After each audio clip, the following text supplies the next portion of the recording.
E eu continuo acreditando que o PT estar no poder é a coisa mais desgraçada que poderia acontecer no Brasil. Concordo com o PT? Jamais. Mas concordo também com o que está acontecendo hoje? Nunca. Não lutar, não com violência, não quebrando, deteriorando, machucando, matando, não. A cantora gospel Ana Nóbrega se pronuncia acerca da invasão nos prédios dos três poderes. Ela também não se contém e rasga o verbo falando do PT. Também nesse vídeo eu vim compartilhar com vocês o que o pastor Marcos Feliciano fala do novo governo do presidente eleito, o senhor Luiz. E o pastor Marcos Feliciano não segura a língua e traz muitas coisas à tona. Vale a pena conferir. E também nesse vídeo, a ex-primeira-dama Michele Bolsonaro traz um forte despertamento. Portanto, fique comigo até o final desse vídeo. Olá, meus queridos que acompanham o nosso canal, sejam todos bem-vindos na paz do Senhor Jesus. Eu já convido você a se inscrever aqui no canal se você está chegando pela primeira vez, a deixar o seu like e compartilhar esse vídeo com o máximo de pessoas. Vamos agora na tela do computador conferir esses vídeos emocionantes. Durante as eleições, eu vou falar por mim, tá? Não vou falar de igreja brasileira, de pastores, A ou B, nada. Eu vou falar por mim. Eu escolhi um lado, né, que foi o lado do Bolsonaro, e me posicionei muito. Estive bem perto da Michele, estive lá no palácio, estive orando lá dentro. Era o que eu acreditava ser o melhor para o Brasil, e estive do lado, sim. Realmente eu tomei um partido, né, e defendi essa causa. E vocês não imaginam como é difícil, né? As coisas que eu tive que ouvir, né? Quanta agressão, quanto palavrão, quanto xingamento, sabe? Vocês não têm ideia, né? Do preço que a gente paga por se posicionar. Se posicionar politicamente é muito arriscado. É muito arriscado, é uma coisa muito arriscada, porque a gente que tem uma certa notoriedade, né, exerce influência sobre milhares de pessoas. Então, para a gente vir aqui, a gente tomar um partido, né, deixar o nosso posicionamento muito claro, eu não estou aqui me esquivando arrependida, não. Vocês vão entender onde eu quero chegar, né? Mas eu só quero responder essas pessoas que estão me perguntando: vocês não se importam? Eu me importo. Me importo tanto que orei, me importo tanto que me posicionei, me importo tanto que dei a cara a tapa aqui, me importo tanto que ouvi as coisas mais horrorosas, mais horríveis, mais mal educadas, ameaças até. Me importo tanto que me expus a isso tudo. Me importo tanto que lutei da maneira que eu acreditei. E eu continuo acreditando que o PT estar no poder é a coisa mais desgraçada que poderia acontecer no Brasil. Como que nós podemos permitir, como nação, não estou falando só de quem é de direita, né? Na verdade eu sou de Cristo, mas como que nós cristãos no Brasil, a gente está aí há uma semana de governo, a gente já viu um monte de coisa horrenda acontecendo, sendo liberada, decretos, enfim, do PT, tá. É a pior coisa que poderia existir, mas foram eleitos. Eu acho que o Brasil tem realmente que experimentar, então, o que é o PT de novo, sabe? Não escolheu? Então que prove. Se a gente tem 30% de evangélicos que votou no PT, né? Então que tenham o governo que eles escolheram, não é verdade? Bem feito, bem feito. Escolheu, votou, decidiu pelo PT. Então, eu acho que o Brasil, então, tem que ter o governo que escolheu ter, que merece ter.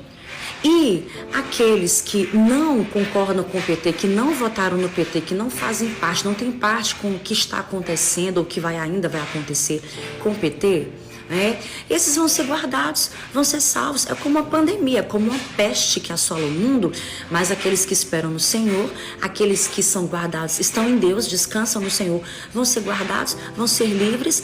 Se não fosse assim, a igreja não teria chegado até aqui.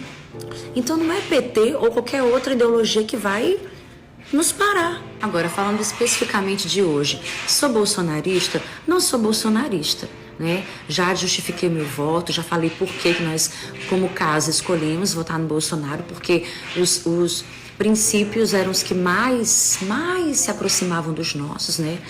E falando especificamente do que está acontecendo hoje no Brasil, Não concordo. Concordo com o PT? Jamais. Mas concordo também com o que está acontecendo hoje? Nunca. Não é assim. Sabe, eu acho que o Brasil teria aí que experimentar mais 4 anos de PT, não escolheu, então agora vai experimentar 4 anos de governo e vamos fortalecer a direita, vamos votar bem nas próximas eleições, né? É isso que a gente tem que fazer. Não lutar, não com violência, não quebrando, deteriorando, machucando, matando, não. E aqui, meus amados irmãos, que porventura concordem com o que está acontecendo hoje. Eu acho que vocês precisam entender a forma que Jesus age, a forma como o reino de Deus se expande e acontece.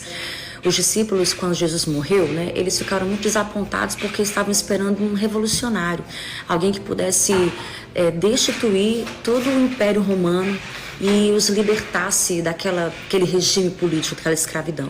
E Jesus morreu, ressuscitou, e mostrando a todos nós até hoje como é que o reino de Deus, como é que as coisas se resolvem, né? Então, se você tem colocado a esperança em homens, em partido político, em regime político, eu acho que você precisa, está começando o ano, você precisa então começar, sabe, pedir o Espírito Santo para te trazer, te dar um discernimento. Se eu me importo com o que está acontecendo no Brasil, me importo muito. Me importo orando, que eu acho que é sem dúvida a arma mais eficaz. As nossas armas são espirituais. Com certeza, orando, lembrando ao Senhor as promessas que Ele tem para o Brasil, pedindo livramentos, sabe, pedindo que a misericórdia dele se renove sobre a nossa nação. É assim que eu me importo. Porque antes da eleição a gente posicionou, a gente tentou convencer, a gente falou, a gente alertou acerca dos perigos e também falamos sobre essa idolatria, sabe? Desse bolsonarismo, sabe? Essa coisa que tomou a igreja. Não é assim, né? Então, eu me importo sim, continuo me importando, orando e confiando somente em Deus. Olá pessoal, vocês têm acompanhado aí os últimos acontecimentos do novo governo? Não, né? Deixa eu ajudar vocês. Os acontecimentos após o início do novo governo estão tomando proporções assustadoras. O pessoal que assumiu o poder vem agindo como adolescentes que pegaram as chaves da administração de uma escola, estão pondo em prática um monte de loucuras irresponsáveis. Desde o primeiro dia do ano, o que nós assistimos é um stand-up de terror. Vejam, Lula assume assinando vários atos administrativos, todos com o intuito de atingir o governo que saiu e desfazer tudo que o governo Bolsonaro fez. Ele determinou que fosse, por exemplo, levantada a desoneração dos combustíveis, mas voltou atrás quando viu a gritaria na internet. Então ele nomeou uma ministra envolvida com milícias do Rio de Janeiro, que está sendo todo dia denunciada. Já na posse da nova ministra da Cultura, a música A Cara do Crime, que é uma apologia ao crime, uma defesa ao crime, foi cantada e aplaudida. A ministra dos Esportes, uma ex-atleta mulher, propõe a inclusão de atletas trans, o que prejudica as mulheres biológicas, indo contra a bandeira de suas colegas atletas mulheres. O ministro da Justiça ameaça chamar forças militares externas, ou seja, chamar polícias de outros países, no caso dos nossos policiais brasileiros se recusarem a tomar medidas contra o povo. O senhor ministro da Fazenda, juntamente com o embaixador argentino, estudam aí uma moeda única latino-americana que nos unirá a um sistema econômico falido. A ministra da Saúde, que não é médica, mas militante, propõe aí pautas de apoio ao aborto e que, com os nossos protestos aqui, ensaiou agora um recuo. O PT acionou a Interpol para extraditar o jornalista Alan dos Santos dos Estados Unidos para o Brasil. E tem mais. Mas são tantos desatinos que fica difícil enumerar aqui. Serão dias muito difíceis pela frente. Some-se aos atos do governo a perseguição a jornalistas, prisões sem culpa, ameaças de prisão a quem falar o que pensa. Este é o novo Brasil. Faz o L aí. Que Deus nos ajude. Nas redes sociais, a ex-primeira-dama Michele Bolsonaro fez a seguinte publicação: o diabo está preparando o mundo para o anticristo, mas o Espírito Santo está preparando a igreja para o arrebatamento. Michele Bolsonaro sempre demonstrou a sua fé para o Brasil, sabe as palavras da ex-primeira-dama. Comenta aqui o que você achou desse despertamento para a igreja. É tempo de buscar a Deus. Que Deus abençoe sua vida e sua família, em nome de Jesus. E não se esqueça de orar pelo nosso Brasil.